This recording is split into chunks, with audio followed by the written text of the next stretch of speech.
February 17ನೇ ತಾರೀಕು HSRP number ಪ್ಲೇಟ್ಗಳನ್ನು ಅಳವಡಿಸೋಕೆ ಇರುವಂತಹ ಕೊನೆಯ ದಿನಾಂಕ. ಆದರೆ ಈ ನಂಬರ್ ಪ್ಲೇಟ್ಗಳ ಅಳವಡಿಕೆಗೆ ಜನ ಹರಸಾಹಸವನ್ನು ಪಡ್ತಾ ಇದ್ದಾರೆ.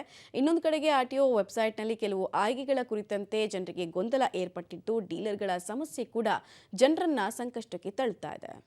HSRP number plate Ramayana. ಸಾರಿಗೆ ಇಲಾಖೆ ಆಯ್ಕೆಯ ಏಜೆನ್ಸಿಗಳಲ್ಲಿ ಎಡವಟ್ಟು. ನಂಬರ್ ಪ್ಲೇಟ್ ಬಿಚ್ಚೋಕೆ ಸ್ಕ್ರೂ ಇಲ್ಲ ಅಂತ ಕಾಟ. ಡೀಲರ್ಸ್ಗಳ ಅವಾಂತರಕ್ಕೆ RTO ವಿರುದ್ಧ ಜನಾಕ್ರೋಶ. HSRPC ನಂಬರ್ ಪ್ಲೇಟ್ ಕಿರಿಕಿರಿ ಮುಗಿಯುವ ಲಕ್ಷಣಗಳು ಕಾಣಿಸ್ತಾ ಇಲ್ಲ. ಒಂದ್ ಕಡೆ RTO ವಿಧಿಸಿದ ಡೆಡ್ಲೈನ್ ಫೆಬ್ರವರಿ 17 ಹತ್ರ ಬರ್ತಾ ಇದೆ. ಮಗದೊಂದ್ ಕಡೆ ಸಾರಿಗೆ ಇಲಾಖೆಯ ಎಡವಟ್ಟು ಏಜೆನ್ಸಿಗಳಿಂದಾಗಿ ಸಾರ್ವಜನಿಕರಿಗೆ ತೊಂದರೆ ಆಗ್ತಾ ಇದೆ. ಬೆಂಗಳೂರಿನ ಮಹಾಲಕ್ಷ್ಮಿ ಲೇಔಟ್ನ ನಿವಾಸಿಯಾಗಿರುವ ಚಿಕ್ಕರಂಗೇಗೌಡ ಅನ್ನೂರು ಸಮೀಪದ RTO ಖಾಸಗಿ ಏಜೆನ್ಸಿಯನ್ನ ಆಯ್ಕೆ ಮಾಡಿಕೊಂಡಿದ್ದಾರೆ. ಆದ್ರೆ ಇಲ್ಲಿ ಹೋದ್ರೆ ನಂಬರ್ ಪ್ಲೇಟ್ ಬಿಚ್ಚೋದಿಕ್ಕೆ ಸ್ಕ್ರೂ ಡ್ರೈವರೇ ಇಲ್ಲ, ಪೀಣ್ಯ ಗ್ಯಾರೇಜ್ ಸೆಂಟರ್ಗೆ ಹೋಗಿ ಅಂತ ಕಳುಹಿಸಿದ್ದಾರಂತೆ. ನೇಮ್ ಪ್ಲೇಟನ್ನು ಬದಲಾಯಿಸಬೇಕು ಅಂತೇಳಿ ನನಗೊಂದು ಮೆಸೇಜ್ ಬಂತು RTO ಇಂದ. ಟ್ಯಾಕ್ಸ್ಗಳೆಲ್ಲ ಸೇರಿ 768 ರೂಪಾಯಿ ನನ್ನ ಹತ್ರ ದುಡ್ಡು ಕಟ್ಟಿಸ್ಕೊಂಡಿದ್ದಾರೆ. ನನ್ನ ಕಾರ್ಗೆ ಈ ಪ್ಲೇಟು ನೇಮ್ ಪ್ಲೇಟ್ ಏನಿದೆಯೋ ಇದನ್ನು ಬದಲಾಯಿಸ್ಕೊಡ್ಬೇಕಾಗಿರೋದು ವರುಣ್ ಮೋಟಾರ್ಸ್ ಅಂತ ಇವ್ರ ಕರ್ತವ್ಯ. ಆ ಸ್ಕ್ರೂ ಬಿಚ್ಚಕ್ಕಾಗಲ್ಲ, ಪೀಣ್ಯದಲ್ಲೆಲ್ಲೋ ಗ್ಯಾರೇಜ್ ಇದೆ, ಅಲ್ಲಿ ಹೋಗ್ಬಿಟ್ಟು ನೀವು ಅದನ್ನು ಬಿಚ್ಚಿಸ್ಕೊಂಡು ಬನ್ನಿ ಅಂತ ಹೇಳ್ತಾರೆ. ಇವರು RTO ಇಂದ ಈ ರೀತಿ ಏಜೆನ್ಸಿ ತಗೋಬೇಕಾದ್ರೆ ಆಕ್ಸೆಸರೀಸ್ ಇಟ್ಕೋಬಾರ್ದಾ? ಮತ್ತು ಒಂದು ದೊಡ್ಡ ಸರ್ವಿಸ್ ಸ್ಟೇಷನ್ ಅಥವಾ ಏನು ಶೋರೂಮ್ ಇಟ್ಕೊಂಡಿದಾರಲ್ಲ, ಒಂದು ಸ್ಕ್ರೂ ಬಿಚ್ಚೋ ಅಂತ ಒಂದು ಸ್ಕ್ರೂ ಡ್ರೈವರ್ ಇವ್ರ ಹತ್ರ ಇಲ್ವಾ? ಸಾಧ್ಯ ಇಲ್ವಾ? ಯಾಕೆ ತೊಗೊಳ್ತಾರೆ?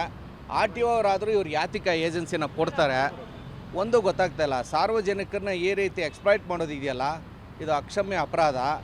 ಕನಿಷ್ಠ ಪಕ್ಷ ನಂಬರ್ ಪ್ಲೇಟ್ ತಗೊಳ್ಳೋದಕ್ಕೆ ಸ್ಕ್ರೂ ಡ್ರೈವರ್ ಇಟ್ಕೊಳ್ಳದೆ ಜನರನ್ನ ಅಲೆದಾಡಿಸ್ತಾ ಇರುವಂತಹ ಈ ಎಡವಟ್ಟು ಏಜೆನ್ಸಿಗಳ ವಿರುದ್ಧ ಸಾರ್ವಜನಿಕರು ಕಿಡಿಕಾರ್ತಾ ಇದ್ದಾರೆ. ಇನ್ನು ಆನ್ಲೈನ್ ನಲ್ಲಿ ದುಡ್ಡು ಕಟ್ಟಿಸಿಕೊಂಡು ಬೇಕಾಬಿಟ್ಟಿಯಾಗಿ RTO ವರ್ತಿಸ್ತಾ ಇದೆ ಅಂತ ಆಕ್ರೋಶವನ್ನ ವ್ಯಕ್ತಪಡಿಸಿದ್ದಾರೆ. ಇವ್ರ ಹತ್ರ ಒಂದು ಸ್ಕ್ರೂ ಬಿಚ್ಚೋ ಅಂತ ಒಂದು ಸ್ಕ್ರೂ ಡ್ರೈವರ್ ಇಲ್ಲ ಅಂದಮೇಲೆ RTO ಅವ್ರು ಇವ್ರು ಯಾಕೆ ಏಜೆನ್ಸಿ ಕೊಟ್ಟರು? ಹಳೆ ಪ್ಲೇಟನ್ನು ತೆಗಿಯೋದ್ರಲ್ಲಿ ಇವ್ರು ತೊಂದರೆ ಕೊಡ್ತಾ ಇದ್ದಾರೆ. ನನಗೆ ಬುಕ್ ಆಗಿ ನಂಗೆ ಮೆಸೇಜು ಕೂಡ ಬಂದಿದೆ, ಇಲ್ಲೇ ಬರಬೇಕು ಅಂತೇಳಿ. ಅಲ್ಲಿ ಹೋಗಿ ನಿಮಗೆ ಅವ್ರು ಚೇಂಜ್ ಮಾಡಿಕೊಡ್ತಾರೆ ಅಂತ ಹೇಳಿದರು. ನಾನು ಇಲ್ಲಿ ಬಂದೆ, ಇವ್ರು ಚೇಂಜ್ ಮಾಡಿಕೊಡ್ಬೇಕಲ್ವಾ? ಈಗ ನಾನು RTOಗೆ ಹೋಗಲ್ಲ, ಇಲ್ಲಿ ವರುಣ್ ಮೋಟಾರ್ಸಲ್ಲಿ ಜಗಳ ಮಾಡಲ. ಒಟ್ಟಿನಲ್ಲಿ ಒಬ್ಬ ನಾಗರಿಕನಾಗಿ, ಒಬ್ಬ ಗ್ರಾಹಕನಾಗಿ ನಾನು ಎಲ್ಲಿ ಕೇಳಬೇಕು ಅನ್ನೋದೇ ಗೊತ್ತಾಗ್ತಾ ಇಲ್ಲ. ಸಾರ್ವಜನಿಕರು ಅವರಿಗೆ ಅನುಕೂಲ ಆಗ್ಲಿ ಅಂತ ಹತ್ತಿರದ ಸ್ಥಳಗಳಲ್ಲಿ HSPR ನಂಬರ್ ಪ್ಲೇಟ್ ಅಳವಡಿಸೋಕೆ ಬರ್ತಾರೆ. ಆದ್ರೆ ಈ ಏಜೆನ್ಸಿಗಳ ಕಾಟಕ್ಕೆ ಜನ ಹೈರಾಣಾಗಿ ಹೋಗಿದ್ದಾರೆ. ಪವಿತ್ರ ಕಡ್ತಲ, ಪಬ್ಲಿಕ್ ಟಿವಿ, ಬೆಂಗಳೂರು.